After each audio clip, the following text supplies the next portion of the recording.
OutDaughtered sad news. Uncle Dale, a heartfelt update on the Roloff family's Hazel Busby dumps for younger boyfriend. Recently, Uncle Dale shocked everyone when he confirmed the news of Danielle's pregnancy. Others cheered for Kenzie's middle school dance. Beloved OutDaughtered. Uncle Dale Mills shared sad news. Recently, Uncle Dale shocked everyone when he confirmed the news of Danielle's pregnancy. Others cheered for Kenzie's middle school dance. Beloved OutDaughtered. Uncle Dale Mills shared sad news with his social media. OutDaughtered. Hazel Busby dumps Uncle Dale for younger boyfriend. Sad. While Dale might not play as big of a role in OutDaughtered Season 9, it's still likely that fans will see him and Crystal with the Busby family. The comment section of the photos contained a lot of people who were confused about what happened to their other dog Kobe. OutDaughtered fans tend to really like Aunt Kiki and Uncle Dale Mills.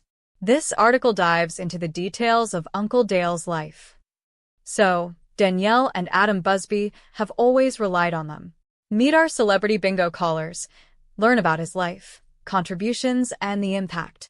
Uncle Dale pays tribute to Kobe, says he misses him a lot. While Uncle Dale and Aunt Kiki. However, in the meantime, life updates can only be maintained from there. OutDaughtered stars Uncle Dale and Aunt Kiki Mills have some heartbreaking news for fans.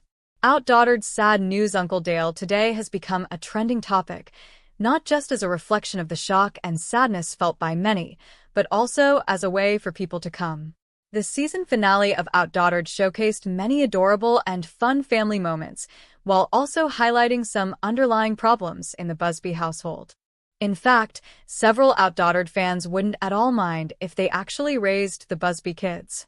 Unfortunately, their family has suffered a devastating loss. As fans process this update, many are wondering how this will affect the family and what it means for the future of the show. And he couldn't stand to see her looking so sad because they were going to have a party. We're thrilled to announce our celebrity bingo callers for the Galentine's Hearts and Handbags bingo event on February 3rd, 2025. Uncle Dale and Hazel from TLC's OutDaughtered recently reunited, and a glimpse from their meeting was shared with.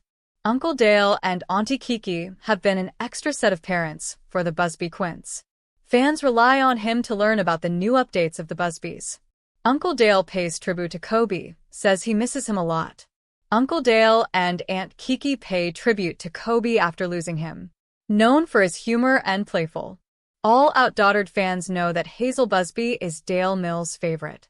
In a touching and emotional update, Uncle Dale, beloved uncle of the Busby quintuplets from TLC's OutDaughtered, has shared some sad news concerning his daughter. Uncle Dale reveals he is on a hiatus. Hazel and Uncle Dale's recent reunion. OutDaughtered's sad news. Uncle Dale has been a trending topic among fans of the Roloff family. OutDaughtered fans love to follow the whole family on social media to get a glimpse into their lives since OutDaughtered hasn't been on in so long that Uncle Dale Mills is one. OutDaughtered fans praise the family on the exciting news. Adam watches the Quints on his own on OutDaughtered, a true test of fatherhood, patience, and growth. When people think of OutDaughtered, the first images that often come to mind are chaos, laughter, matching outfits, and the unforgettable sight of 5 identical little girls moving in every direction at once. But beyond the viral moments and adorable milestones, the show has quietly documented something deeper over the years: the emotional evolution of Adam Busby as a father. One of the most revealing situations the series has ever explored is when Adam is left to watch the Quints on his own. On the surface, it might seem like a simple premise. A dad watches his kids for a few hours or a few days. But in a household like the Busbys, where 6 children exist under one roof, including 5 energetic quintuplets, the experience becomes something else entirely. It turns into a pressure test of endurance, organization, emotional control, and identity. Watching Adam take on this role alone strips away the safety net, the teamwork, and the shared burden he normally has with Danielle. What remains is raw fatherhood in its most unfiltered form. Adam has never pretended to be perfect. From the early seasons, viewers saw him struggle with anxiety, self-doubt, and the overwhelming weight of responsibility that comes with being the sole provider and co-parent to such a large family. When Danielle steps away, whether for work, health reasons, or simply a well-deserved break, the spotlight shifts entirely onto Adam. And that spotlight reveals more than just diaper changes and bedtime routines. It reveals vulnerability. The first thing that becomes apparent when Adam is alone with the Quints is how relentless the pace truly is. There is no pause button. No moment where all 5 children suddenly become calm at the same time. One child needs a snack while another is crying, a third is wandering off, and 2 more are arguing over something trivial yet emotionally catastrophic in their world. Adam's challenge is not simply managing tasks, it's managing simultaneous emotional universes that all demand immediate attention. Unlike Danielle, who often appears instinctively organized and emotionally anchored, Adam's approach feels more reactive. He is learning in real time. He forgets things, second-guesses himself, and occasionally looks overwhelmed to the point of exhaustion. And yet, that is precisely what makes these moments so powerful. They are real. They show a father not as a superhero, but as a human being who is doing his best under extraordinary circumstances. One of the most striking elements of Adam watching the Quints alone is how quickly routine becomes survival. Meals are no longer about nutrition or creativity, they are about speed and efficiency. Bedtime is no longer a bonding ritual, it's a strategic operation. Every minute saved matters. Every meltdown avoided feels like a small victory. Adam learns, sometimes the hard way, that structure is not optional in a household with quintuplets. It is essential. But beyond logistics, the emotional toll is just as significant. Adam often speaks openly about feeling mentally drained. When Danielle is present, there is a shared emotional labor. They tag in and out. They support each other when one reaches their limit. Alone, Adam has no such outlet. He must absorb every frustration, every tear, and every outburst without relief. This isolation highlights something many fathers experience, but rarely voice: the silent pressure to remain calm and composed, even when everything inside feels like it's unraveling. There is also a deeper layer to these moments, one that speaks to Adam's personal journey. Watching the Quints alone forces him to confront his own insecurities as a parent. He worries about doing things wrong. He worries about not meeting Danielle's standards. He worries about being judged by viewers who may not fully understand the complexity of his role. This internal dialogue is rarely spoken outright, but it is visible in his expressions, his hesitations, and his moments of self-criticism. At the same time, these experiences quietly strengthen Adam's bond with his daughters. When Danielle is not there, the Quints turn to Adam as their primary source of comfort, guidance, and reassurance. They climb on him, seek his approval, and look to him for solutions.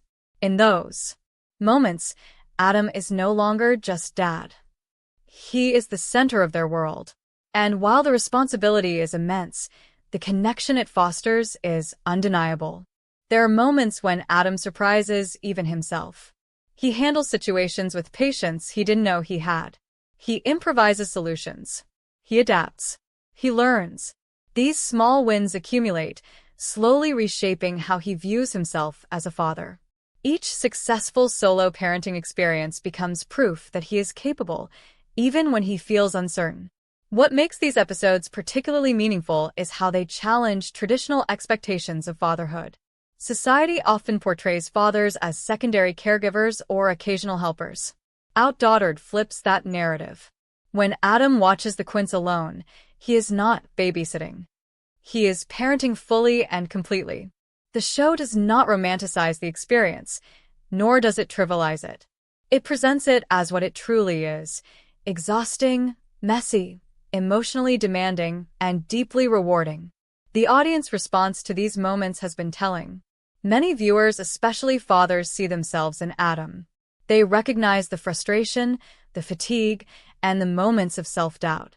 Others gain a newfound appreciation for Danielle's daily role and the sheer magnitude of what both parents manage together.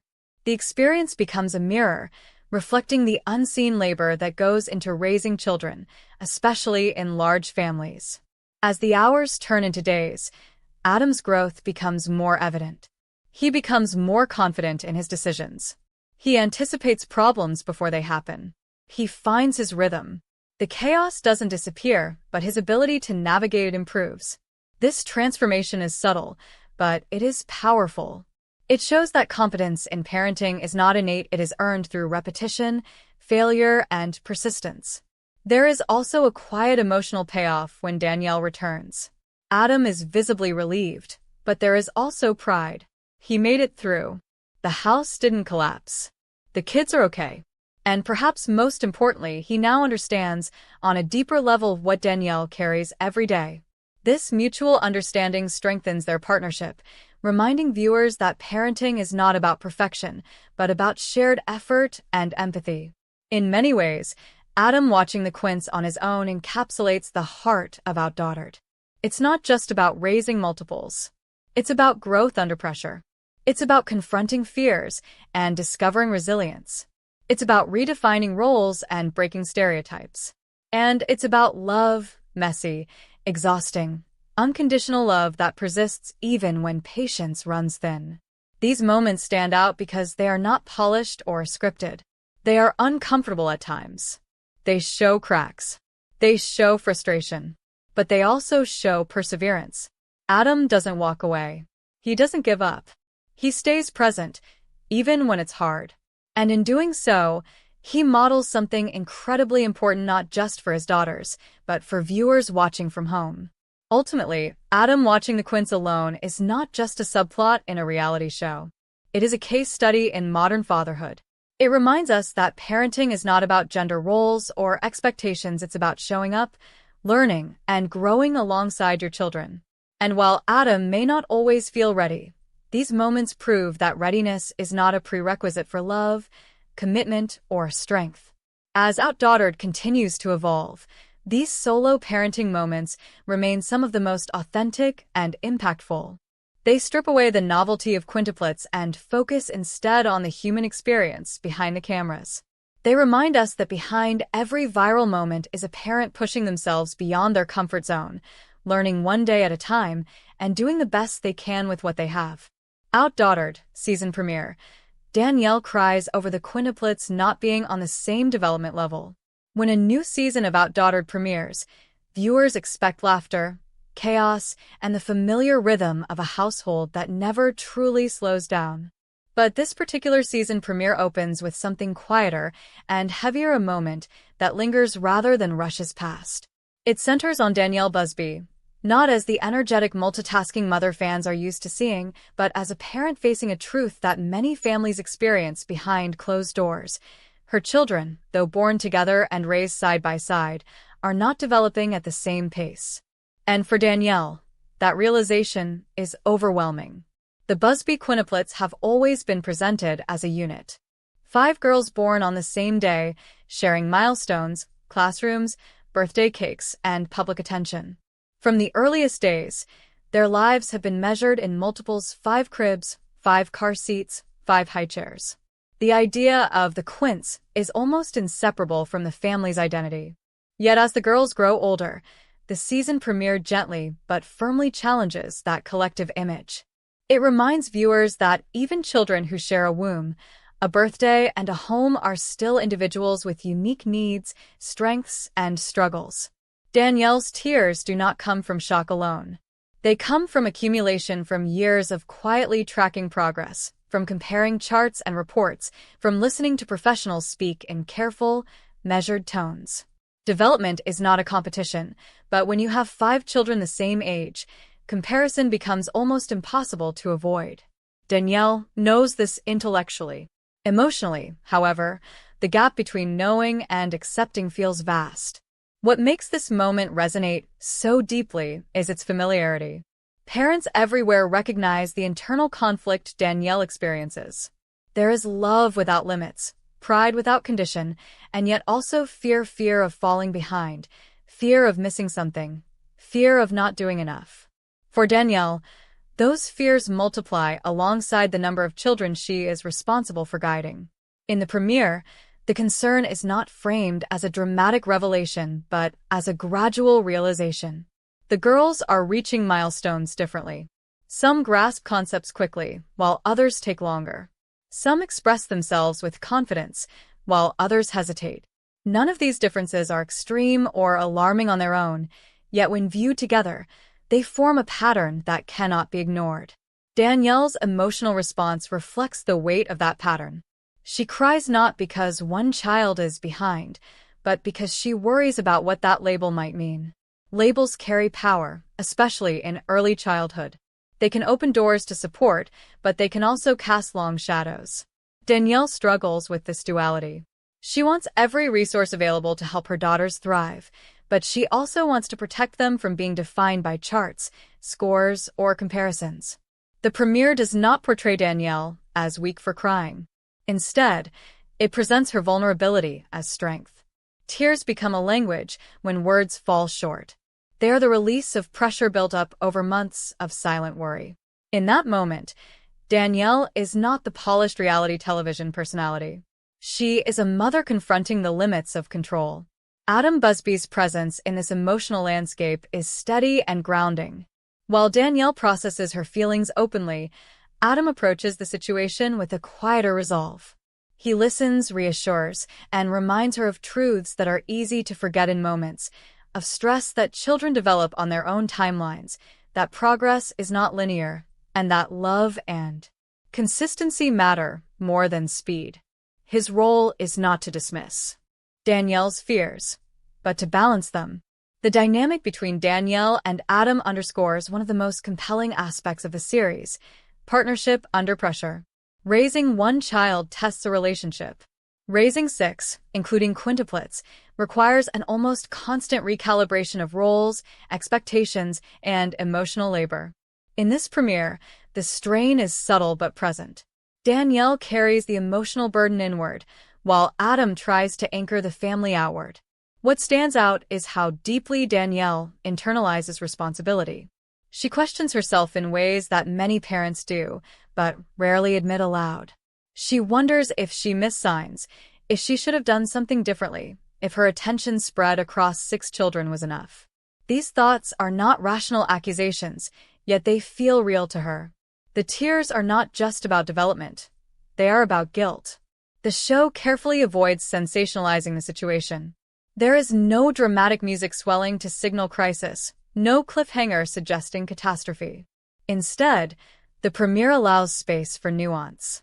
Developmental differences are presented as part of life, not a failure or flaw.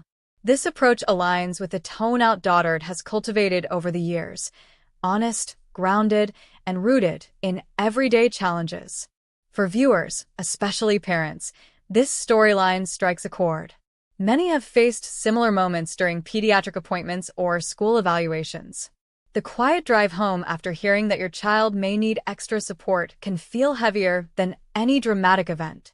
Danielle's reaction mirrors that experience. Her tears are the release of holding herself together for the sake of everyone else.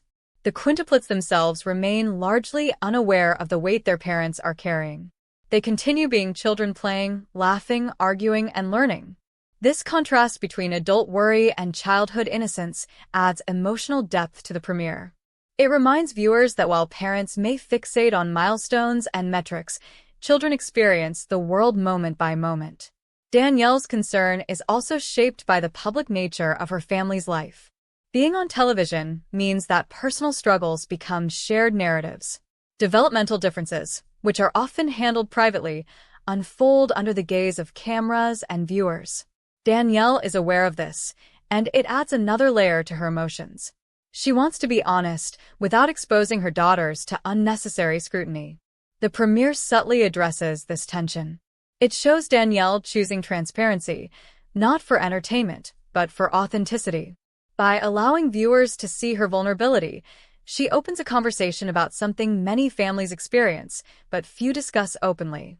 This choice transforms a personal struggle into a shared human moment. As the episode unfolds, it becomes clear that Danielle's tears are not the end of the story, but the beginning of a new chapter. A chapter focused on understanding, patience, and individualized support. The family begins to explore ways to meet each child where they are, rather than forcing them into a single mold. This shift reflects a broader parenting lesson. Equality does not always mean sameness. Treating children fairly sometimes requires different approaches, different tools, and different timelines. For Danielle, embracing this idea is both relieving and challenging. It means letting go of the comforting image of the Quints moving in perfect unison. The emotional weight of the premiere lies in its restraint. There are no dramatic confrontations or definitive resolutions. Instead, there is a quiet acknowledgement that parenting is a continuous process of adjustment. Danielle's tears are a pause, a moment to breathe, feel, and recalibrate before moving forward. What makes this storyline particularly impactful is its honesty. Reality television often amplifies conflict for drama, but here, the emotion feels earned and real. Danielle is not crying for the camera, she is crying because she is human. Her reaction validates the feelings of countless parents who have sat in similar moments of uncertainty. The premiere also challenges societal expectations around development. In a world obsessed with benchmarks and comparisons, it reminds viewers that growth is complex and deeply personal. Children are not products on an assembly line. They are individuals unfolding at their own pace. Danielle's journey in this episode is not about fixing something that is broken. It is about recognizing difference without fear. It is about learning to trust her instincts while also accepting help. Most importantly, it is about love, the kind that worries, questions, and still moves forward. As the episode closes, there is no neat resolution, and that is precisely the point. Development is ongoing. Parenting is ongoing. The tears dry, but the work continues. Danielle does not emerge with all the answers, but she gains clarity about what truly matters. The season premiere sets the tone for what follows, not a season defined by crisis, but one shaped by growth, empathy, and adaptation. It invites viewers to walk alongside the Busby family as they navigate the realities of raising children who, despite sharing a birthday, are wonderfully and uniquely themselves. In the end, Danielle's tears become a symbol not of despair, but of deep care. They reflect a mother's fierce commitment to her children's well-being, even when the path forward feels uncertain. And in that vulnerability, OutDaughtered delivers one of its most powerful moments, yet not through spectacle, but through truth.